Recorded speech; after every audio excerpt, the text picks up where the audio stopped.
I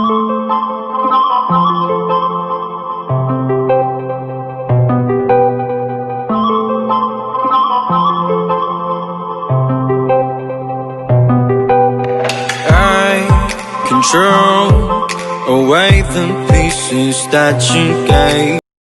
Warahmatullahi wabarakatuh.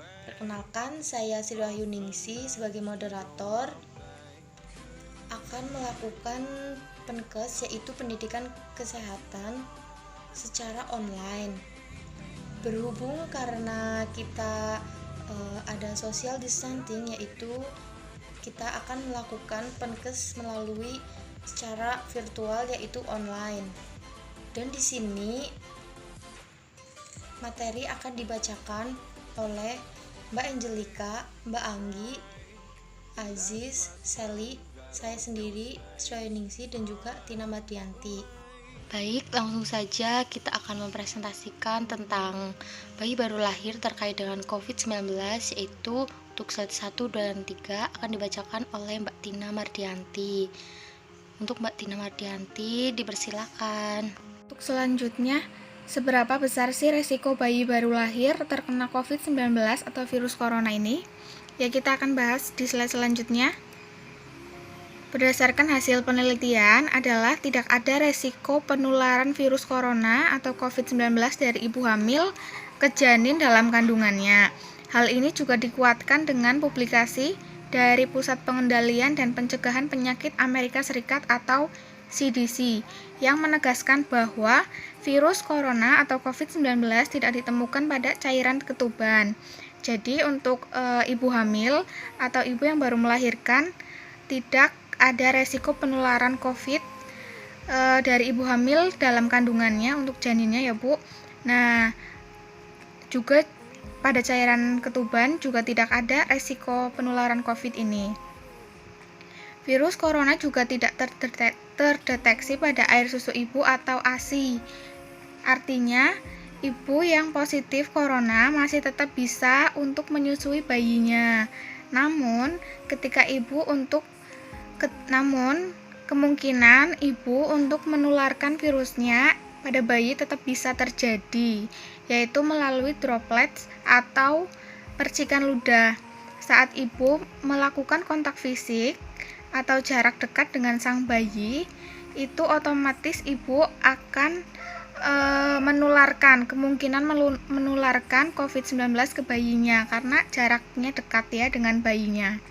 Jadi sebaiknya jika ibu berstatus COVID-19 atau ibu terkena virus tetapi harus menyusui bayinya, ibu bisa melakukan ASI perah atau berikan ASI yang menggunakan botol susu steril. Jadi ibu bisa memerah ASI atau memompa ASI, lalu ibu bisa menyimpannya di freezer, dan ibu juga bisa menggunakan botol susu yang steril untuk menyimpan ASI-nya. Dan ketika bayi membutuhkan ASI, ibu bisa berikan tanpa harus ada kontak fisik atau jarak dekat dengan sang bayi. Jadi ibu tetap bisa menyusui bayinya yang tidak harus kontak fisik, seperti itu. Slide selanjutnya yaitu slide 4 dan 5 akan dibacakan oleh Mbak Cindiana. Untuk Mbak Cindiana dipersilahkan. Di sini saya akan menjelaskan mencegah penularan virus corona pada bayi. Ya, di sini ibu-ibu pada tahu belum ya cara mencegah penularan virus corona pada bayi? Belum. Oh, belum ya, Bu. Ya, baiklah, di sini saya akan menjelaskan dan memberikan caranya ya, Bu ya. Yang pertama itu ada berikan rutin ASI pada bayi, sebab ASI mengandung banyak nutrisi dan antibodi yang dapat melindungi bayi dari beragam infeksi dan penyakit. Selanjutnya itu ada jauhkan bayi dari orang-orang yang sedang sakit, terutama yang sedang terinfeksi virus corona. Ya, karena di sini bayi imunnya belum kuat ya Bu ya, jadi nanti gampang tertular penyakit. Selanjutnya, ada cuci tangan dengan sabun dan air mengalir selama 20 detik sebelum menyentuh, menggendong, menyusui, atau memberi makan bayi. Nah, kita juga sebelumnya sudah mencontohkan cara cuci tangan ya Bu ya. Ya, selanjutnya itu ada tutup mulut dan hidung dengan tisu ketika batuk atau bersin, lalu segera buang tisu dan cuci tangan yang bersih. Ya, karena virus itu gampang tertular ya Bu ya, dan gampang menghinggap di mana-mana. Ya, selanjutnya itu ada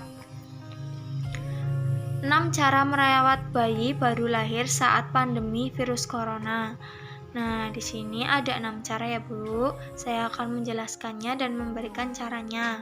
Yang pertama itu ada selalu konsultasikan kondisi bayi dengan dokter meski lewat media virtual. Nah, sekarang kan sudah zamannya media sosial ya Bu ya.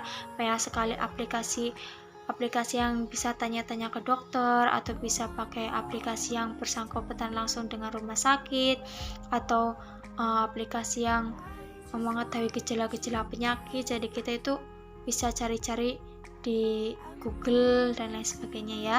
Selanjutnya itu ada pastikan bayi tetap memperoleh vaksin, yaitu dapat vaksin itu bisa di posyandu atau di rumah sakit. Selanjutnya ada jaga bayi tetap aman ketika dibawa keluar rumah, misalkan pakai jaket, pakai kaos kaki dan lain sebagainya. Selanjutnya ada pastikan keperluan bayi tersedia saat masa pandemi corona, misal kayak minyak kayu putih untuk pelindung-pelindung bayi yang lainnya. Lalu meminta bantuan kepada keluarga.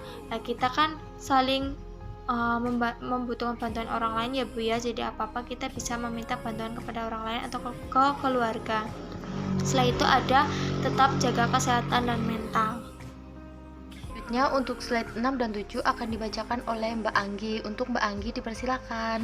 Selanjutnya adalah panduan jaga kesehatan ibu nifas dan ibu menyusui.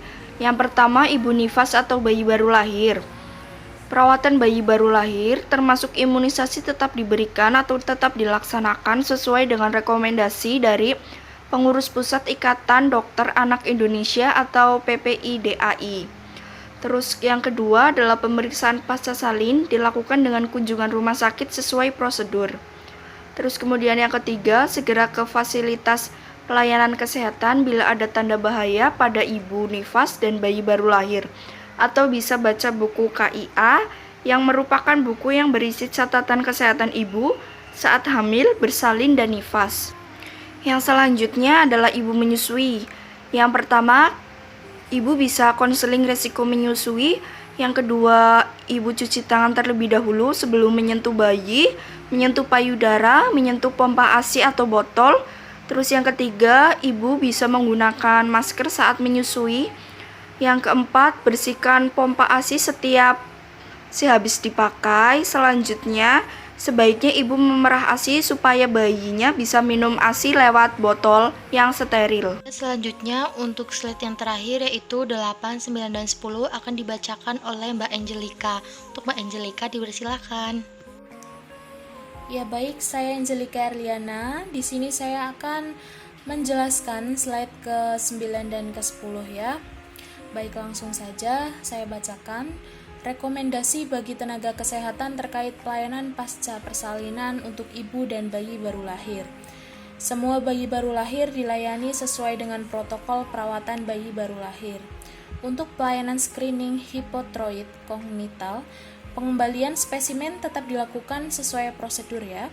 Bila seseorang ibu menunjukkan bahwa ia ingin merawat bayi sendiri, maka segala upaya harus dilakukan untuk memastikan bahwa ia menerima informasi lengkap dan memahami potensi terhadap bayi. Slide selanjutnya yaitu ada rekomendasi terkait menyusui bayi, tenaga kesehatan, dan ibu menyusui. Pada saat transportasi kantong ASI dari kamar ibu ke lokasi penyimpanan harus menggunakan kantong spesimen plastik. Ya, tujuannya untuk melindungi ASI dari bahaya luar ya.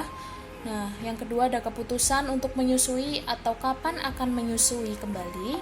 Bagi yang tidak menyusui ya, sebaiknya dilakukan komunikasi tentang resiko kontak dan manfaat menyusui oleh dokter yang merawatnya. Baik, ini slide-nya. Ya, terima kasih. Selanjutnya sesi pertanyaan dan jawaban ya. Pertanyaan akan diajukan oleh Mas Aziz dan jawaban akan dibacakan oleh Mbak Sally Marcelina. Waktu dan tempat dipersilahkan. Assalamualaikum warahmatullahi wabarakatuh. Saya Sally Marcelina dari kelompok 7. Di sini saya akan menjawab pertanyaan dari Mas Aziz. Pertanyaan pertama, perawatan apa saja yang harus dilakukan selama kehamilan dan persalinan saat pandemi COVID-19? Di sini saya akan menjawab, semua ibu hamil termasuk mereka yang terkonfirmasi terjangkit atau dicurigai terjangkit COVID-19 mempunyai hak akan perawatan yang berkualitas tinggi sebelum, selama, dan setelah persalinan. Ini termasuk perawatan kesehatan antenatal, bayi baru lahir, pasca kelahiran atau nifas, dan kesehatan mental, yang termasuk ke dalam suatu pengalaman persalinan yang aman dan positif. Yang pertama, diperlukannya dengan hormat dan bermartabat, memiliki pendamping pilihan selama persalinan, komunikasi jelas oleh staf kebidanan, strategi penghilang nyeri yang tepat, mobilitas dalam persalinan jika memungkinkan, dan posisi lahiran pilihan. Jika terkonfirmasi atau dicurigai terjangkit COVID-19, tenaga kesehatan harus melakukan tindakan pencegahan yang tepat, termasuk penggunaan pakaian pelindung yang tepat untuk mengurangi resiko infeksi bagi mereka dan orang lain. Yang kedua, apakah ibu hamil yang positif terjangkit atau dicurigai terjangkit COVID-19 perlu melahirkan lewat operasi sesar? Jawabannya tidak. Kenapa? Karena WHO menyarankan untuk hanya melakukan operasi sesar ketika dibenarkan secara medis.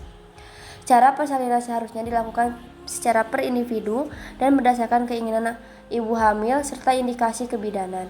Karena berdasarkan hasil penelitian adalah tidak ada resiko penularan virus corona dari ibu hamil ke janin dalam kandungan. Hal ini juga dikuatkan dengan publikasi dari Pusat Pengendalian dan Pencegahan Penyakit Amerika Serikat atau CDC yang menegaskan bahwa virus corona tidak ditemukan pada cairan ketuban. Virus corona juga tidak terdeteksi pada air susu ibu atau ASI. Artinya, ibu yang positif corona masih tetap bisa menyusui bayinya. Namun, kemungkinan ibu untuk menurunkan virusnya pada bayi tetap bisa terjadi melalui droplets. Karena melakukan kontak fisik jarak dekat dengan sang bayi, jadi sebaiknya jika ibu berstatus positif corona tetapi harus menyusui bayi, berikan ASI dengan menggunakan botol susu yang steril. Selanjutnya yang ketiga, apakah ibu dapat menyentuh dan memegang bayi saat ibu terjangkit COVID-19? Ya, kontak erat dan pemberian ASI eksklusif sejak dini membantu bayi untuk berkembang. Anda harus didukung untuk menyusui dengan aman dengan menerapkan kebersihan pernafasan, memegang bayi baru lahir secara kontak kulit atau skin to skin, dan berada dalam satu kamar dengan bayi. Anda harus mencuci tangan sebelum dan sesudah menyentuh bayi Anda dan memastikan semua permukaan bersih. Sekian jawaban dari saya. Kurang lebihnya mohon maaf. Terima kasih atas Baik, sekian presentasi dari kelompok 7 yang membahas tentang bayi baru lahir terkait dengan COVID-19. Terima kasih sudah menonton. Bila ada salah, kami mohon maaf. Wassalamualaikum warahmatullahi wabarakatuh. I control